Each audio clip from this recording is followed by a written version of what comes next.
कहानी की शुरुआत क्रिस चैनी नाम के एक ऐसे आदमी से होती है जिसने अपनी जिंदगी के कई साल जेल की सलाखों के पीछे बिताए थे। कभी वह बैंक लूटने के लिए बदनाम था, लेकिन अब उसकी जिंदगी का मकसद पूरी तरह बदल चुका था। जेल से बाहर निकलते ही उसके सामने सिर्फ एक ही लक्ष्य था, उस वादे को पूरा करना जो उसने एक महिला से उसकी मौत से पहले किया था। इसी मकसद के साथ क्रिस कोलंबिया पहुंचने का फैसला करता है, लेकिन उसका सफर आसान नहीं था। वह कानूनी रास्ते से नहीं बल्कि एक मालवाहक ट्रक के अंदर छिपकर सीमा पार करता है। ट्रक बिना किसी परेशानी के हर चेक पोस्ट पार कर लेता है और आखिरकार अपनी मंजिल तक पहुंच जाता है। मगर वहां पहुंचते ही हालात अचानक बदल जाते हैं। जिन तस्करों ने उसे यहां तक पहुंचाया था, वे अब उससे तय रकम से ज्यादा पैसे मांगने लगते हैं। उन्हें लगता है कि एक अनजान देश में अकेला फंसा यह आदमी उनकी हर बात मानने को मजबूर होगा, लेकिन वे यह नहीं जानते थे कि उन्होंने गलत इंसान को कमजोर समझ लिया है। अगले ही पल क्रिस अपनी असली पहचान दिखा देता है। कुछ ही सेकंड में वह दोनों तस्करों को बुरी तरह काबू में कर लेता है। उसकी फुर्ती, उसके वार और लड़ने का तरीका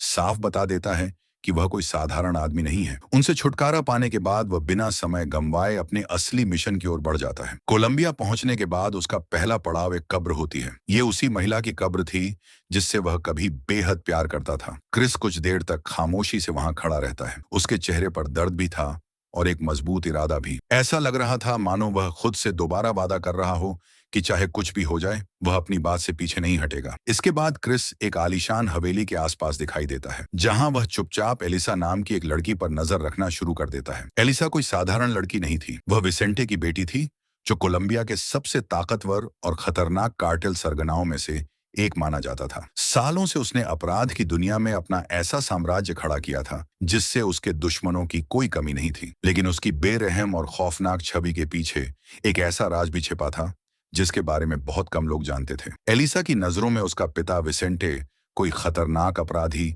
या ड्रग माफिया नहीं था। उसके लिए वह बस एक ऐसा पिता था जिसने अपनी बेटी को हर मुश्किल से बचाने के लिए पूरी जिंदगी लगा दी थी। 15 साल पहले अपनी पत्नी को खोने के बाद विसेंटे की दुनिया सिर्फ एलिसा तक सिमट कर रह गई थी। यही वजह थी कि वह हर पल उसकी सुरक्षा को लेकर बेहद सतर्क रहता था और उसकी जिंदगी कड़ी निगरानी और हथियारबंद सुरक्षा के बीच गुजर रही थी। उधर शहर के दूसरे कोने में एक ऐसा शख्स मौजूद था जिसकी मौजूदगी ही बेचैनी पैदा करने के लिए काफी थी। शाम के समय एक छोटी सी बेकरी बंद होने वाली थी और वहां काम करने वाली युवती आखिरी तैयारियों में लगी हुई थी। तभी उसकी नजर एक अजनबी आदमी पर जाती है जो अपना केक खत्म करने के बावजूद अपनी जगह से उठने का नाम नहीं ले रहा था। शुरुआत में वह चुपचाप बैठा रहा, लेकिन जैसे ही लड़की ने विनम्रता से उसे बाहर जाने के लिए कहा, उसके चेहरे का भाव अचानक बदल गया। उस आदमी के होंठों पर एक डरावनी मुस्कान उभर आई। तभी उसने अपना राज खोला कि उसका एक हाथ असली नहीं बल्कि मशीन से बना हुआ था, जिसके भीतर उसने एक लंबा और खतरनाक चाकू छिपा रखा था। वह बिना कुछ बोले डरी हुई लड़की को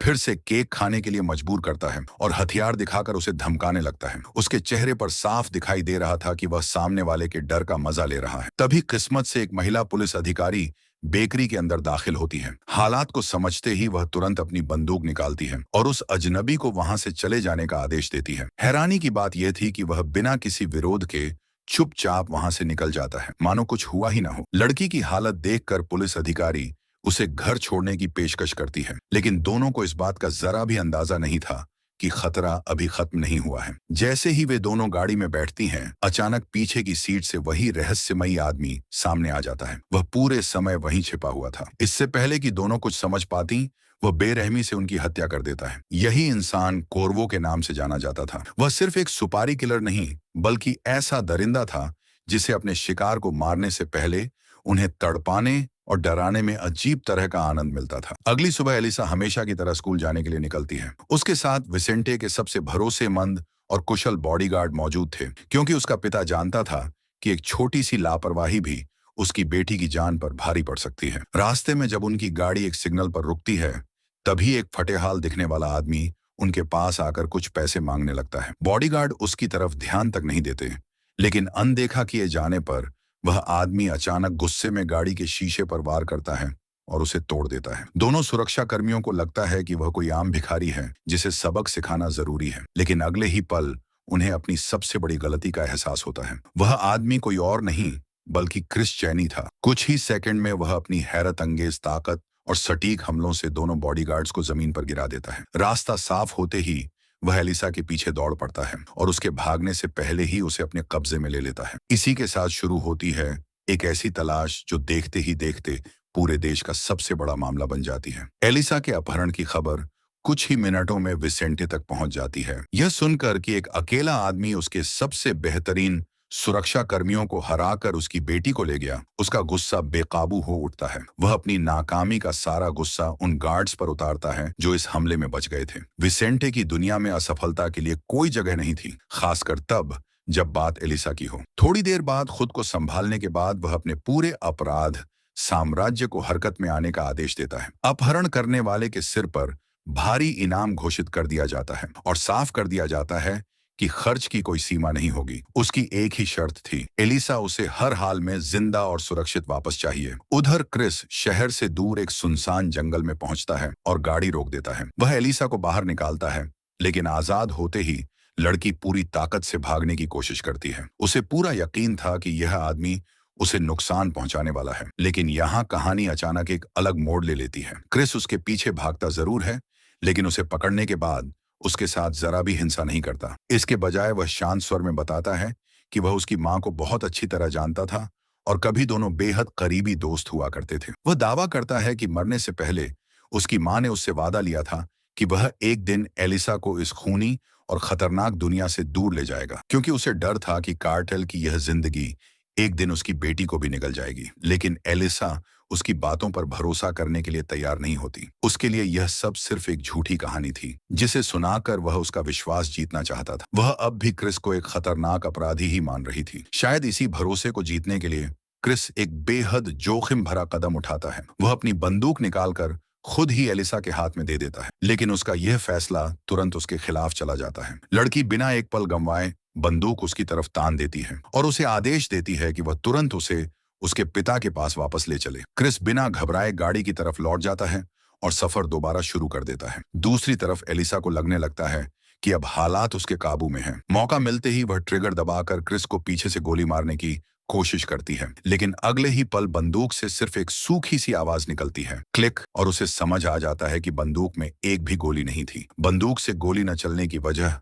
अब साफ हो चुकी थी। क्रिस ने पहले से ही अंदाजा लगा लिया था कि एलिसा मौका मिलते ही उस पर हथियार तान सकती है, इसलिए उसने कभी उसमें गोलियां डाली ही नहीं थी, यानी उसने कोई जोखिम उठाया ही नहीं था। कुछ देर बाद दोनों एक पेट्रोल पंप पर रुकते हैं। जैसे ही क्रिस का ध्यान कुछ पल के लिए हटता है, एलिसा गाड़ी से निकलकर पूरी ताकत से भागने लगती है और जोर जोर से मदद के लिए चिल्लाने लगती है। उसकी आवाज सुनकर आसपास मौजूद 4 युवक तुरंत उसकी तरफ दौड़ पड़ते हैं। उन्हें लगता है कि उनके सामने एक लड़की का अपहरण हो रहा है और उसे बचाना उनकी जिम्मेदारी है, लेकिन उन्हें इस बात का जरा भी अंदाजा नहीं था कि वे किस इंसान से भिड़ने जा रहे हैं। चारों एक साथ क्रिस पर टूट पड़ते हैं, मगर लड़ाई शुरू होने से पहले ही लगभग खत्म हो जाती है। कुछ ही पलों में सभी जमीन पर पड़े होते हैं और उनमें से कोई भी उसे छू तक नहीं पाता। क्रिस झुंझलाकर कहता है, मैंने पहले ही कहा था कि मैं लड़ना नहीं चाहता था, अब यहाँ से चले जाओ और ये अपने साथ ले जाओ। इसी दौरान एलिसा को एक सार्वजनिक फोन दिखाई देता है और वह तुरंत अपने पिता विसेंटे को कॉल करने में कामयाब हो जाती है, लेकिन जैसे ही वह अपनी लोकेशन बताने वाली होती है, क्रिस पीछे से आकर फोन उसके हाथ से छीन लेता है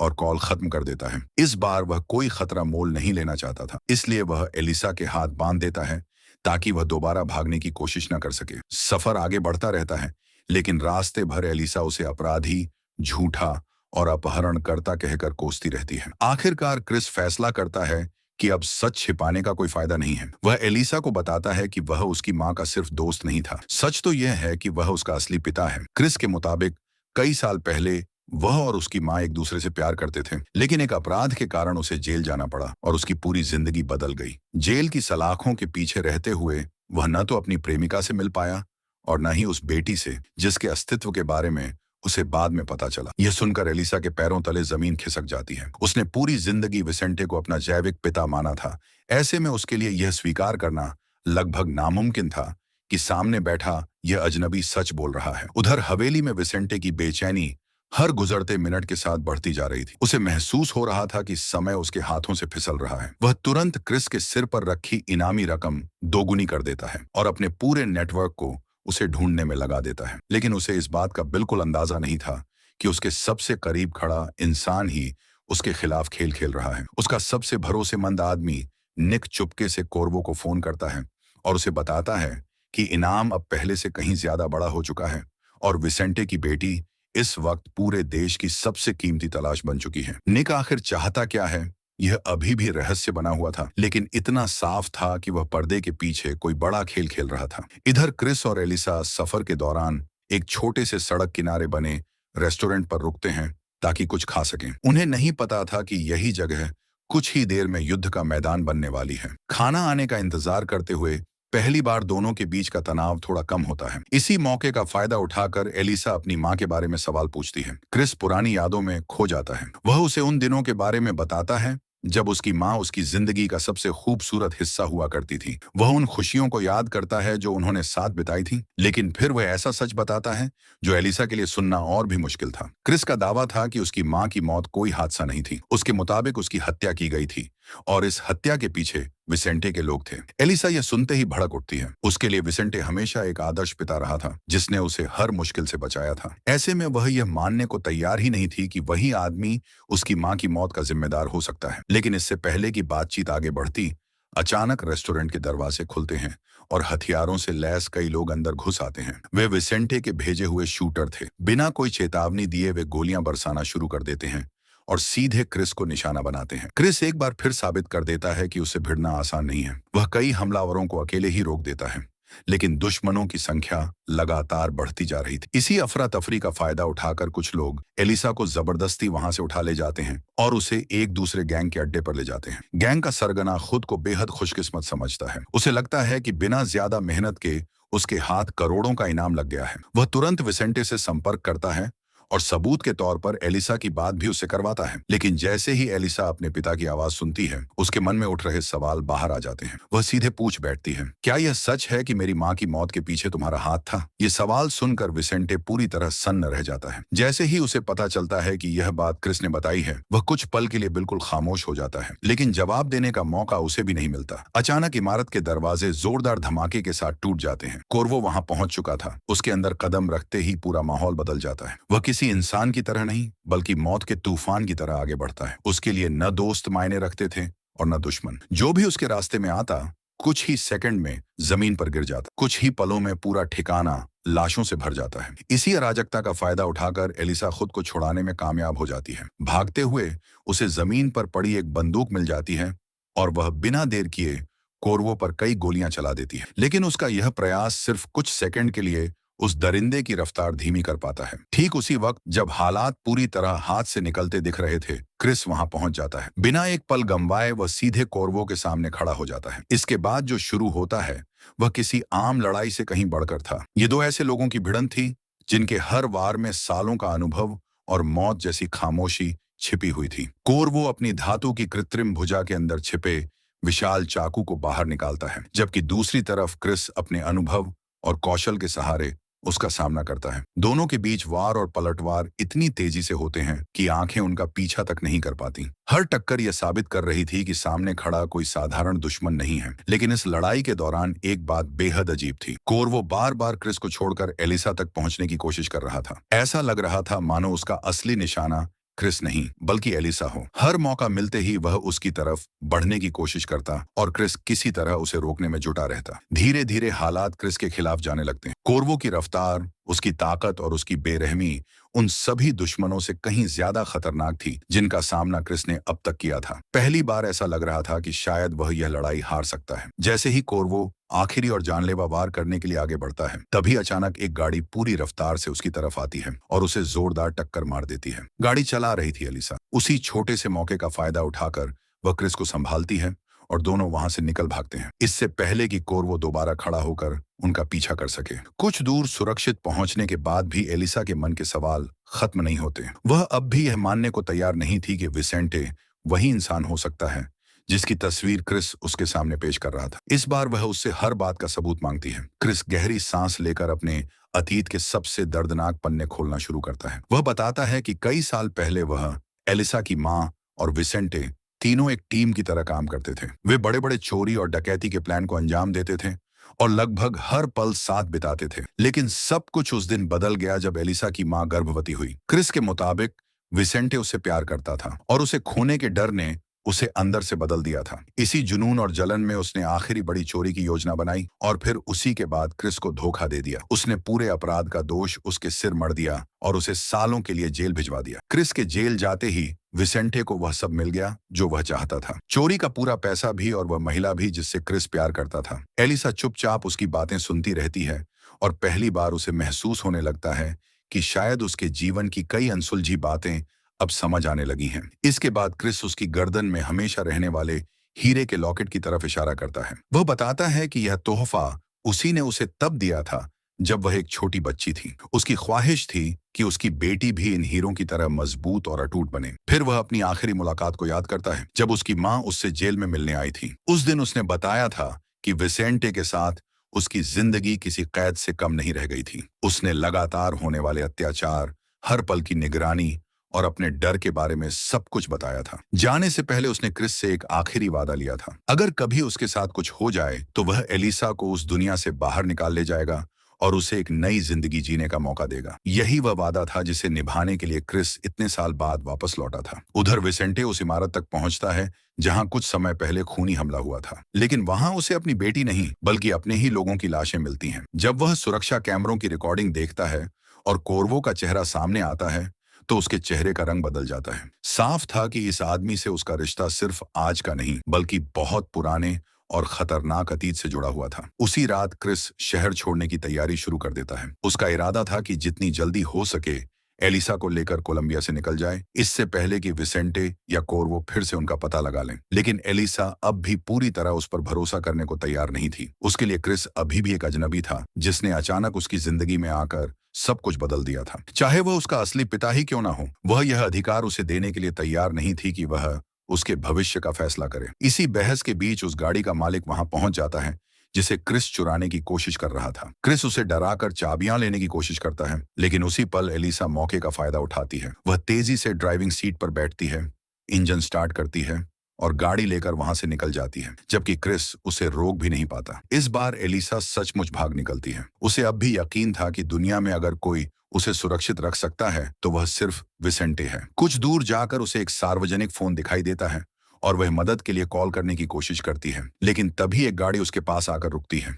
दरवाजा खुलता है और बाहर निकलता है कोर्वो। उसके चेहरे पर वही डरावनी शांति और आंखों में वही खौफनाक आनंद था। वह धीरे धीरे उसकी तरफ बढ़ने लगता है, मानो उसके डर का हर पल जीना चाहता हो। एलिसा पीछे हटती है, लेकिन जल्दी ही उसे एहसास हो जाता है कि बच निकलने का कोई रास्ता नहीं है। तभी ठीक समय पर क्रिस वहां पहुंच जाता है और बिना सोचे उसके और कोर्वो के बीच खड़ा हो जाता है। लेकिन इस बार हालात पूरी तरह अलग थे। कोर्वो ने बंदूक तान रखी थी और दोनों को हिलने तक की इजाजत नहीं थी। वह उन्हें बांध देता है और फिर एक बेहद क्रूर खेल शुरू करता है। एलिसा को अपने कब्जे में रखकर वह बार बार क्रिस को बेरहमी से पीटने लगता है। हर घूंसे के साथ वह एक ही सवाल दोहराता रहता है, क्या तुम जानना चाहती हो कि यह आदमी आखिर तुम्हारे लिए अपनी जान दांव पर क्यों लगा रहा है? क्रिस हर बार सहता रहता है लेकिन कुछ नहीं कहता। दूसरी तरफ एलिसा अब और सहन नहीं कर पाती। वह अपनी आंखों के सामने उसे अपनी वजह से टूटते हुए देख रही थी। आखिरकार उसकी चुप्पी टूट जाती है। आंसुओं के बीच वह चीख कर सच स्वीकार कर लेती है, क्रिस ही उसका असली पिता है।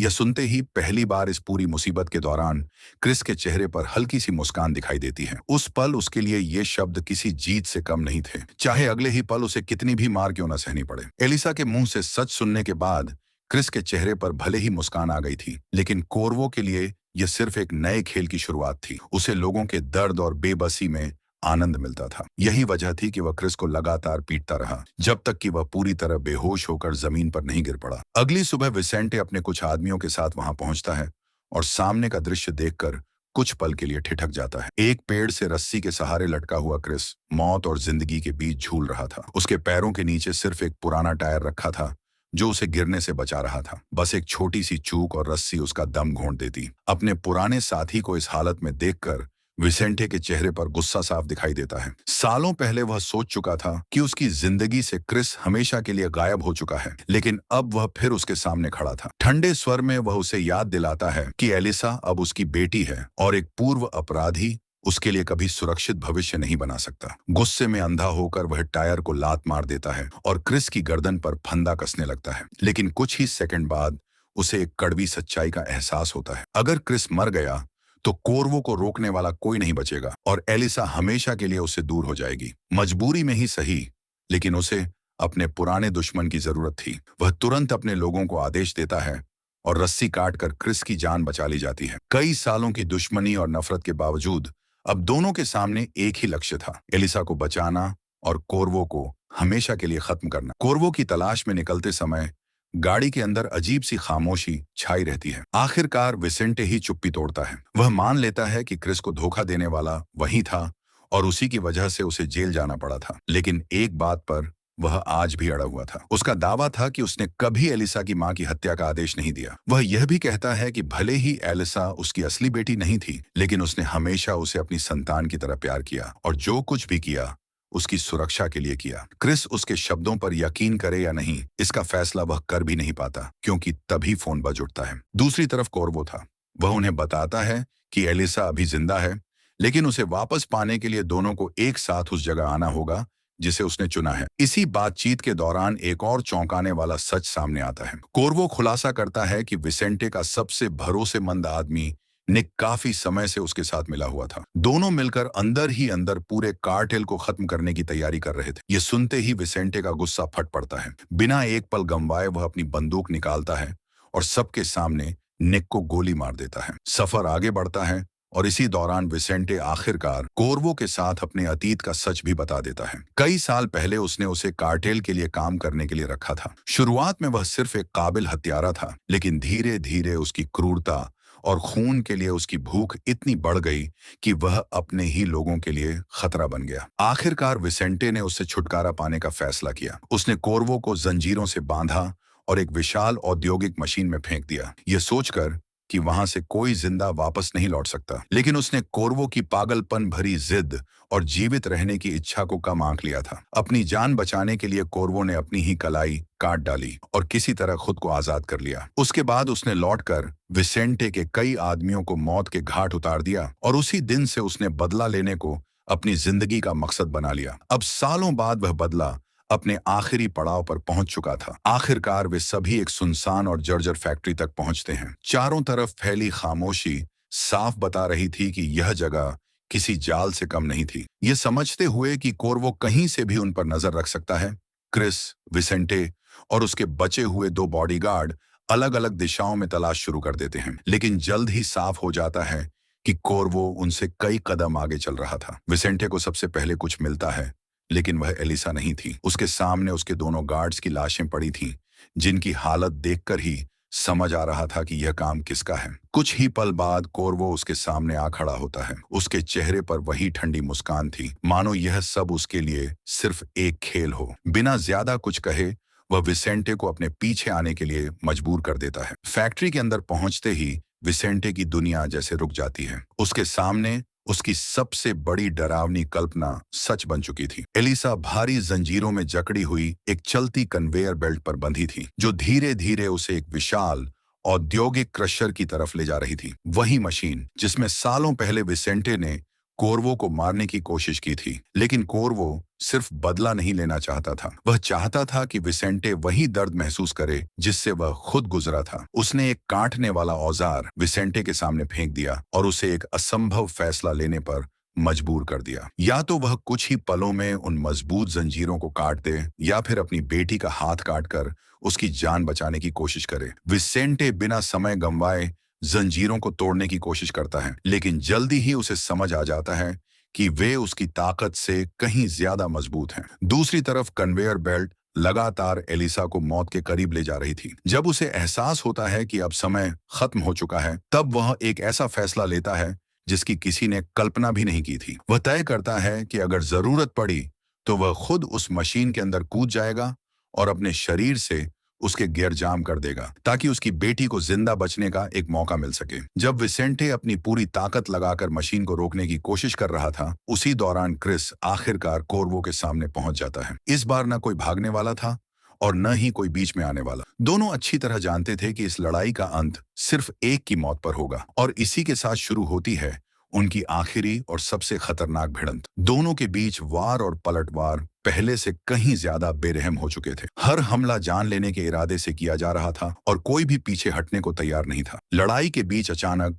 कोर्वो हंसने लगता है। उसे क्रिस के दर्द में मजा आ रहा था और शायद इसी पल का वह सालों से इंतजार कर रहा था। वह आखिरकार वह सच उगल देता है जिसने सब कुछ बदल कर रख दिया। कोर्वो कबूल करता है कि एलिसा की मां का कातिल वही था, लेकिन असली झटका अभी बाकी था। उसके अनुसार यह हत्या उसने अपनी मर्जी से नहीं बल्कि विसेंटे के आदेश पर की थी। कोर्वो बताता है कि योजना सिर्फ इतनी थी कि उसकी मौत को आत्महत्या जैसा दिखाया जाए ताकि किसी को शक न हो, लेकिन अपनी विकृत मानसिकता के चलते उसने ऐसा नहीं किया। उसने उसे जरूरत से कहीं ज्यादा तकलीफ दी और उसकी मौत को एक दर्दनाक यातना में बदल दिया। इतना ही नहीं, इस क्रूरता को लेकर उसकी और विसेंटे की भी बहस हुई थी, क्योंकि शायद विसेंटे ने भी उसकी दरिंदगी की हद का अंदाजा नहीं लगाया था। जिस महिला से वह सबसे ज्यादा प्यार करता था, उसकी मौत की सच्चाई सुनते ही क्रिस के अंदर सालों से दबा गुस्सा फट पड़ता है। अब उसके हर वार में दर्द, पछतावा और बदले की आग शामिल थी। कुछ पलों के लिए ऐसा लगने लगता है कि शायद वह आखिरकार कोर्वो को हरा देगा, लेकिन लड़ाई के बीच हुई एक छोटी सी गलती सब कुछ बदल देती है। मौका मिलते ही कोर्वो अपना विशाल चाकू क्रिस के शरीर में घोंप देता है। गंभीर रूप से घायल क्रिस जमीन पर गिर पड़ता है और उसके शरीर से तेजी से खून बहने लगता है। अब उसमें लड़ाई जारी रखने की ताकत नहीं बची थी। कोर्वो तुरंत विसेंटे को घसीटते हुए उस कन्वेयर बेल्ट तक ले जाता है जहां एलिसा अब मौत से सिर्फ कुछ कदम दूर थी। विशाल मशीन के घूमते हुए स्टील के पहिए उसके और जिंदगी के बीच की आखिरी दूरी बन चुके थे। यहीं पर कोर्वो विसेंटे को मजबूर करता है कि वह अपनी बेटी के सामने पूरा सच स्वीकार करे। अब उसके पास झूठ बोलने या बच निकलने का कोई रास्ता नहीं था। आखिरकार टूटकर वह रोते हुए कबूल कर लेता है कि सालों पहले उसी ने एलिसा की मां को मरवाने का आदेश दिया था। जलन, डर और उसे खो देने के भय ने उसे अंधा बना दिया था। इसी के साथ वह यह सच भी स्वीकार करता है कि क्रिस ही एलिसा का असली पिता है और हमेशा से था। यह सुनकर एलिसा पूरी तरह टूट जाती है। जिस इंसान को उसने सारी जिंदगी अपना पिता माना, वही उसकी मां की मौत का जिम्मेदार निकला। और दूसरी तरफ वह आदमी जिसे वह अपराधी समझती रही, उसकी रक्षा के लिए अपनी जान तक दांव पर लगा चुका था। इसी बीच कन्वेयर बेल्ट आगे बढ़ती रहती है और एलिसा अब मशीन से सिर्फ कुछ इंच दूर रह जाती है। ऐसा लग रहा था कि अब सब खत्म हो चुका है, लेकिन तभी जमीन पर पड़ा घायल क्रिस अचानक कुछ याद करता है। अपनी बची हुई ताकत जुटाकर वह चिल्लाता है और एलिसा से कहता है कि वह अपने गले में पहना हीरो का लॉकेट मशीन के अंदर फेंक दे। एलिसा बिना कुछ समझे तुरंत उसकी बात मान लेती है। अगले ही पल अविश्वसनीय घटना घटती है। बेहद मजबूत हीरे मशीन के गियरों के बीच फंस जाते हैं और कुछ सेकंड के लिए पूरा सिस्टम जाम हो जाता है। बस वही कुछ सेकंड सबकी जिंदगी बदल देते हैं। कन्वेयर बेल्ट ठीक उस समय रुक जाती है जब एलिसा मौत के बिल्कुल करीब पहुंच चुकी होती है। अपनी योजना नाकाम होते देख कोर्वो गुस्से में क्रिस की तरफ मुड़ता है ताकि इस बार हमेशा के लिए उसका काम खत्म कर सके, लेकिन यही उसकी सबसे बड़ी गलती साबित होती है। विसेंटे समझ चुका था कि शायद यह उसके जीवन का आखिरी मौका है, अपने पापों का कुछ हिस्सा चुकाने का आखिरी मौका। बिना एक पल गंवाए वह पूरी ताकत से कोर्वो पर झपट पड़ता है। दोनों एक दूसरे से भिड़ते हुए ऊंचाई से नीचे गिर जाते हैं और गहराई में गायब हो जाते हैं। अपनी आखिरी सांसों में विसेंटे वह कर जाता है जो शायद उसे बहुत पहले कर देना चाहिए था। वह अपनी बेटी और क्रिस की जान बचाने के लिए खुद को कुर्बान कर देता है। कुछ ही पलों में पूरी फैक्ट्री में सन्नाटा छा जाता है। एलिसा तुरंत क्रिस के पास भागकर पहुंचती है। वह बुरी तरह घायल था और लगातार खून बह रहा था। आंसुओं में डूबी एलिसा उसे अपनी बाहों में भर लेती है और बार बार उससे जिंदा रहने की गुहार लगाने लगती है। कुछ समय बाद कहानी हमें एक कब्रिस्तान में ले जाती है जहां एलिसा अपनी मां की कब्र के सामने खड़ी दिखाई देती है। शुरुआत में ऐसा लगता है कि वह अकेली आई है, लेकिन कुछ देर बाद कोई उसके पास आकर रुकता है। वह क्रिस था। हर किसी की उम्मीदों के विपरीत वह बच गया था। वह चुपचाप कब्र पर एक फूल रखता है और फिर एलिसा की तरफ देखता है। उसके चेहरे पर पहली बार सुकून दिखाई देता है, क्योंकि वह वादा जिसे निभाने के लिए उसने सब कुछ दांव पर लगा दिया था, आखिरकार पूरा हो चुका था। और फिर वह पल आता है जिसका इंतजार शायद दोनों को था। एलिसा मुस्कुराते हुए पहली बार उसे पापा कहकर बुलाती है और आखिरकार उसे उसी पहचान से स्वीकार कर लेती है जिसके लिए वह पूरी फिल्म लड़ता रहा था। लेकिन फिल्म यहीं खत्म नहीं होती। आखिरी दृश्य में पता चलता है कि फैक्ट्री की तलाशी के दौरान सिर्फ विसेंटे का शव मिला था। कोर्वो का कहीं कोई निशान नहीं मिला। उसका यूं गायब हो जाना एक बड़ा सवाल छोड़ जाता है। क्या वह सच में मर चुका है या फिर कहीं अंधेरे में अगले शिकार का इंतजार कर रहा है? इसी रहस्य और अधूरे डर के साथ यह कहानी अपने अंत तक पहुंचती है।